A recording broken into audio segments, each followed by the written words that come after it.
Assalamualaikum dan selamat sejahtera. Anda sedang menonton Niaga AWANI bersama saya Nabila Khaleeda, dan antara tumpuan untuk hari ini ialah tentang rakyat Malaysia tak cukup simpanan dan juga unjuran FBM KLCI untuk minggu hadapan. Kita mulakan dengan laporan yang pertama. Menteri Sumber Asli Alam Sekitar dan Perubahan Iklim Nik Nazmi Ni Ahmad akan memberi fokus kepada pelaksanaan transformasi sektor air 2040 untuk menjadikan sektor itu sebagai sumber ekonomi negara dan menjadikan Malaysia hub air global. Beliau berkata tumpuan akan diberikan terhadap usaha meningkatkan akses bekalan air kepada 98% daripada 97% pada masa ini, terutama di kawasan luar bandar dan pulau-pulau. Ujarnya tumpuan juga kepada peningkatan liputan perkhidmatan pembentungan kepada 90%, pengurangan kadar air tidak berhasil kepada 25% menjelang 2025 dan peningkatan kemampanan kewangan sektor air agar pelaburan dan peningkatan perkhidmatan secara berterusan kepada pengguna dapat dipertingkatkan. Beliau berkata demikian selepas Majlis Perasmian Asia Water 2022 pada Khamis. Beliau berkata strategi dan pelan tindakan bagi mencapai sasaran itu akan digarap secara teliti dalam pelaksanaan transformasi sektor air 2040. Nik Nazmi berkata pihaknya juga akan memfokuskan kepada 4 perkara utama dalam pengurusan air negara, iaitu menjamin bekalan dan sumber air berterusan dan mampan kepada rakyat, meningkatkan kemampanan kewangan industri air negara, meningkatkan akses bekalan air dan kecekapan operasi industri air serta mempertingkatkan ketahanan sektor air terhadap fenomena perubahan iklim. Beliau berkata kementeriannya turut mempergiat usaha menangani masalah banjir menerusi pendekatan struktur dan bukan struktur melibatkan pelaburan besar daripada kerajaan, termasuk menaik taraf tembok penahan banjir, penyelenggaraan takungan banjir, pintu kawalan air, pam tetap dan mudah alih, kamera pemantauan dan sistem ramalan serta amaran banjir. Baik, Literasi Kewangan Malaysia Ringgit Plus ataupun RMFLS 2022 mengadakan soalan selidik, dan kajian ini mendedahkan rakyat Malaysia berada dalam kedudukan kewangan terburuk dalam tempoh 5 tahun. Atau kata mudahnya ialah rakyat Malaysia tak cukup simpanan. Jadi untuk tahu data yang lebih terperinci mengenai isu ini, rakan penyampai Harits Asyraf ada laporannya. Sekian. Okey, baik Nabila, sudah tentu kalau kita nak bercakap berkenaan dengan dari segi isu simpanan cukup ke tak cukup ini, Ringgit Plus seperti yang Nabila katakan telah pun menjalankan kajian ataupun surveynya mereka berkenaan dengan simpanan rakyat Malaysia. Ini antara perkara-perkara penting yang suka untuk saya kongsikan, di mana antara perkara yang boleh kita fahami menerusi kajian ataupun soal selidik ini, Malaysia berada pada kedudukan kewangan terburuk dalam tempoh 5 tahun, di mana kalau kita lihat melibatkan rakyat Malaysia sebenarnya, daripada kalau kita bercakap soal simpanan berkurangan ini, sudah tentu penting untuk kita telitikan berkenaan dengan aliran tunai, kerana ini adalah impaknya apabila mereka tidak mempunyai ataupun simpanan mereka berkurangan sekaligus memberi kesan kepada aliran tunai. Antara data-data yang penting juga di sini untuk saya kongsikan buat penelitian anda adalah sebagai contoh, 70% responden menyimpan kurang RM500 sebulan, okey, kurang RM500 sebulan ataupun langsung tidak mampu untuk menyimpan. Ini satu perkara yang cukup kritikal sebenarnya. Dengan 66% responden 21 tahun ke atas, baik, golongan ini memilih pelepasan keuangan jangka pendek berbanding kestabilan keuangan jangka panjang. Okey, dan mempertimbangkan lebih banyak pengeluaran KWSP jika dibenarkan oleh kerajaan. Baik, pada masa sama, 52% responden yang berumur 18 tahun ke atas masih lagi belum mula melabur. Ini antara fakta-fakta ataupun dapatan daripada soal selidik yang dilakukan oleh Ringgit Plus. Baik, bercakap soal simpanan, apa yang ada dalam simpanan rakyat Malaysia? Individu yang mampu simpan lebih RM1,500 sebulan ini, jika anda telitikan, pada tahun 2020, 20% boleh simpan RM1,500 sebulan. Tetapi tahun 2022, hanya 5% sahaja. Mereka yang mampu bertahan dengan simpanan kurang 3 bulan. 2021, tahun lepas 52%. Tahun 2022 meningkat kepada 53%. Individu bergantung daripada gaji ke gaji, daripada 2021 44%, Tetapi 2022 meningkat kepada 55%. Ini bermakna individu yang memang mengharapkan setiap bulan bergantung kepada gaji mereka setiap bulan terus meningkat, mencatatkan peningkatan 55%. Individu bayar penuh hutang kad kredit. Ini antara perkara yang penting juga kerana kita tahu kad kredit juga antara punca penyebab utama golongan muda diisytiharkan bankrupt. 2021, 70% boleh melangsaikan hutang kad kredit. Tetapi 2022 hanya 55% sahaja. Ini merupakan satu ataupun angka yang penting untuk kita fahami. Dengan walaupun berlaku pelbagai isu, kira-kira 7/10 rakyat Malaysia percaya mereka mampu mengawal wang mereka. Walaupun berdepan dengan isu kekangan keuangan, tetapi mereka yakin bahawa mereka mampu untuk mengawal wang mereka. Itu antara perkara-perkara yang penting yang untuk kita fahami, Nabila. To help us unfold further about this topic, joining us virtually Han Liu, the co-founder and director of Ringgit Plus himself. All right, Han, good morning. Let's talk about the survey. I know some of the findings have been presented by my colleague just now. So what do you think the sum of a thing that you find surprising, or you should say unexpected result?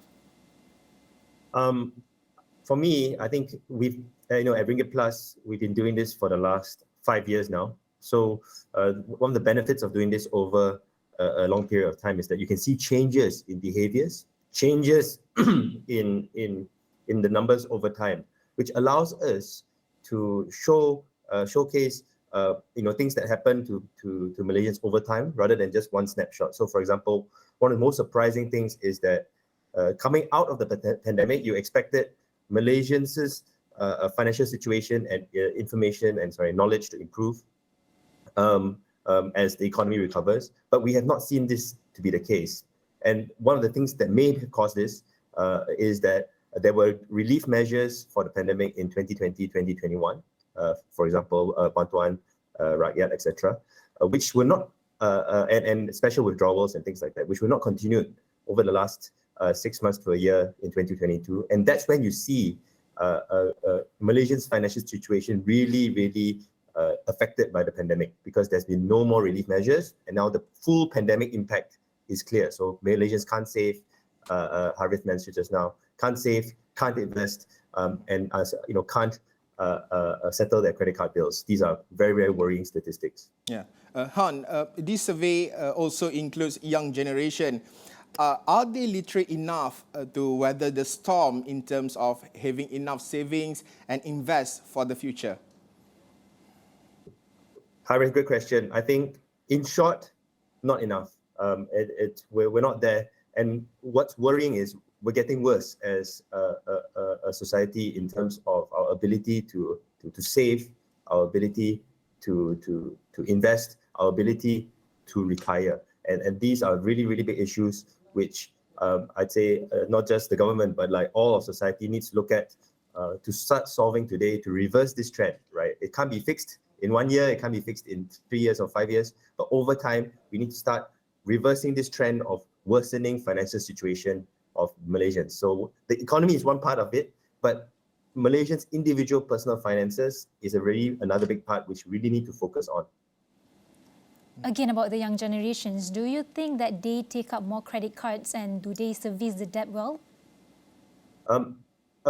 One of the interesting things we see is that actually problems in financial management, issues around financial literacy transcend all generations. Now, it's very common to say, hey, look, young people may not be so aware of the various financial situations that they're in, might not be so aware of the financial products that are available to help them manage their money better.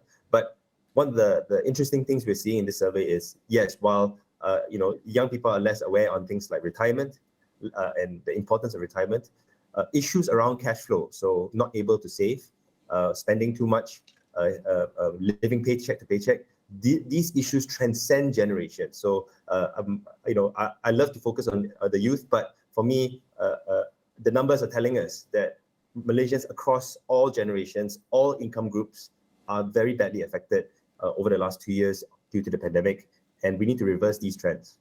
Han, according to Agensi Counselling dan Pengurusan Kredit AKPK, every person should allocate about 20 to 30% of their monthly income for savings, and this is not the case now, especially after the pandemic.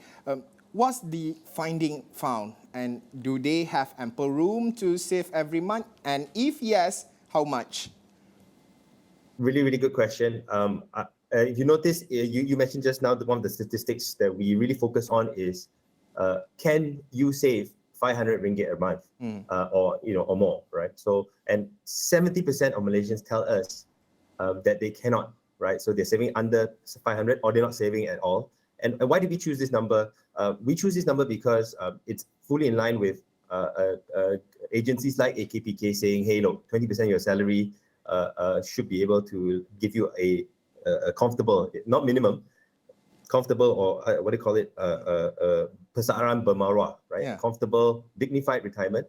And we've backsolved that to, hey, look, what does that mean for the average or median income in Malaysia? For somebody who's median income in Malaysia, 2,500 ringgit, that means 500 ringgit a month. That's why we focus on this number, right? So for me, as of right now, almost 70% or exactly 70% of Malaysians are not able to meet those minimum levels that even people like AKPK, EPF are saying. All right, Han, we cannot deny that we entered a phase where income is stagnant or increased so little in the face on higher inflation, and we expect to have hard time next year onwards. So do you foresee that the financial situation of Malaysians' household would be even worse? Yeah, I think there's two parts, right, to this. Nabila, great question. I think we are hoping that in 2023, it's not just, the economy of Malaysia improves a bit further from 2022, but that translates down to the regular people, right, the common people, the rakyat, right, and not just how they're doing in terms of whether they have jobs or whether the local economy is doing good, but how that's improving their own personal financial situation. Can they save more? Can they invest more? Can they secure themselves towards a comfortable retirement? And we are hoping that 2023 will not just bring the economic growth that we're seeing in 2022, which is a recovery, right? But we're also seeing rakyat's wallets or rakyat's personal situation improve as well. So that's what we're hoping for 2023. But we really need to focus on reversing these trends and reversing them right now. Yeah. Han, it is a harsh reality, not only for the people, but also for policymakers and also industry players. This is a generational issue that requires long-term solutions that sustain and constant support from all parties. What are some of the things the new cabinet should look out for in regards to this issue? Yeah, you're absolutely right. When I say generational issue crisis, I don't mean it happens once every 30 years. I mean, it's going to take us at least 20 to 30 years to solve this, right? Because the scars from the pandemic, appear to be across the generations. There are a few things that I think the cabinet needs to, or the new government, or any government over the next, not just this term, but 5, 10, 20 years needs to look at, is to make sure that Malaysians are more, financially resilient, i.e. they can sustain shocks, they can last more than 3 months with their savings, because these kind of things get wiped out in a shock like the pandemic the last 2 years. That's one, to ensure financial resiliency of Malaysians. And number two, and this is in line with what we talked about previously around youth, to ensure that we don't just have a workforce ready to be productive, but we have a workforce which is financially literate. So at Ringgit Plus, we're really focused on getting financial literacy knowledge down to the university level. So just at university, when you graduate, you're ready for a job. Hopefully, the government's already putting a lot of focus on making sure we have work-ready graduates. But I also want to make sure that, or I want to push policymakers to make sure that we don't have just work-ready graduates, but we have financial management-ready graduates. About to start workforce, you're ready to manage your finances. All right. Okay. So, as a director of Ringgit Plus, what would you be your advice to Malaysian, especially youngsters, in terms of managing their own finance? There's a lot I can do. Not much I can say in this segment, but for me, two main things. Number one, before doing anything, when you're entering the workforce, think of saving first. right? Pay yourself first, right? You are a bill. Your future retirement self, your future family is a very big bill. Pay that first, whether it's 10% or 20% or 30%.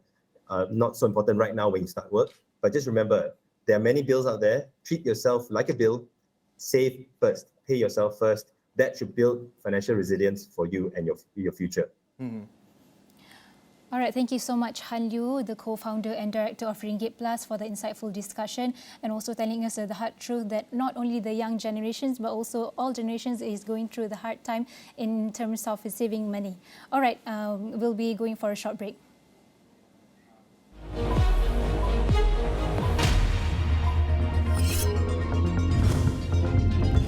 Sapura Energy mencatat untung bersih sebanyak 10.18 juta ringgit pada suku ketiga berakhir 31 Oktober 2022 berbanding kerugian bersih berjumlah 669.34 juta ringgit yang direkodkan bagi tempoh sama tahun sebelumnya.